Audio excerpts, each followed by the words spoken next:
Toujours au rencontre Tourisme Bretagne en compagnie de Jean-Luc Boulin. Bonjour Jean-Luc. Bonjour. Consultant en tourisme. On observe depuis quelques années des offices de tourisme qui se transforment en lieux un peu hybrides. Peut-on dire des tiers-lieux? Oui, alors on peut dire des tiers-lieux, c'est vrai, puisque en fait dans la définition du tiers-lieu, c'est un lieu qui n'est pas vraiment le travail, qui n'est pas vraiment de la maison.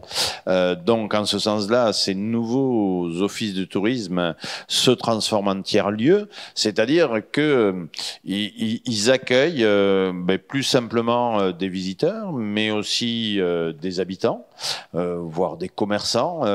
Ils innovent dans des lieux un peu nouveaux où on peut boire un verre, on peut se détendre, on peut jouer, on peut prendre du temps et du plaisir, il peut y avoir de l'animation, il peut y avoir un point de restauration, etc. Donc on est vraiment sur ces lieux qui sont tiers, en effet, même si ce n'est pas à confondre avec, ou ça ne peut pas être comparable à l'initiative des tiers-lieux en tant que tels que France Tiers-Lieux, un peu aujourd'hui au niveau national, les regroupe. Il y a des bons exemples? Oui, alors on a de bons exemples.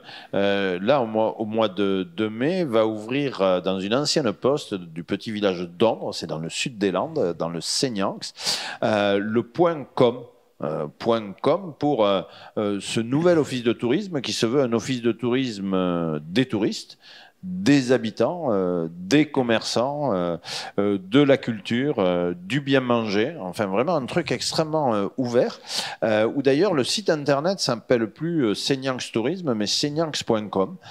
C'est vraiment dans un projet de réappropriation par les habitants de l'ensemble de leur territoire. Et dans cette ancienne poste, on va trouver alors certes un accueil touristique, on va pouvoir se renseigner sur ses loisirs, mais on va pouvoir y trouver des salles partagées pour l'ensemble des associations, des espaces de travail partagé, un coin où on peut se poser, boire un coup, et puis plein d'animations qui vont concerner les visiteurs comme les habitants. Il y en a une notamment que j'adore, l'idée c'est de faire des cartoparties. C'est-à-dire qu'en fait, comme dans le voyage, la base du voyage c'est la cartographie, cet office de tourisme, l'équipe depuis des années, investit OpenStreetMap, c'est-à-dire c'est la carte libre en open source. Et une cartopartie, ça consiste à renseigner collectivement la carte en y rajoutant une aire de loisirs, un sentier de randonnée, etc., de manière à ce que la communauté locale et des voyageurs s'approprient totalement la cartographie qui évidemment est là totalement libre, quoi, en fait. La crise sanitaire a-t-elle accéléré la réflexion sur ces territoires? Les élus locaux cherchent plus d'accueil pour les habitants aussi, finalement. Ouais, les élus locaux, ils sont souvent au départ à la recherche de nouveaux modèles et donc quand ils sont au Salon des maires, ils se précipitent sur le stand tiers-lieu en se disant « Ah ouais, ça doit être la solution ». Après, il faut aller un peu plus loin avec les élus locaux, leur dire « Oui, il y a un vrai besoin de lien social ». Et aujourd'hui, vous avez en milieu rural de nouveaux habitants.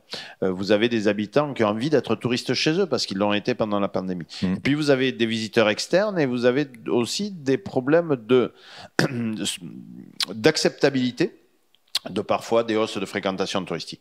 Donc si on ne met pas de lien social entre tout ça, ça risque de pas forcément bien se passer. Et l'office de tourisme, ça peut être vraiment ce lieu qui permettent de faire ce lien social et qui permettent que les gens se parlent ensemble. Et donc l'idée de ces nouveaux offices de tourisme où tout le monde peut se rencontrer, ça tourne beaucoup autour de cette génération de lien social. Merci Jean-Luc Boulin.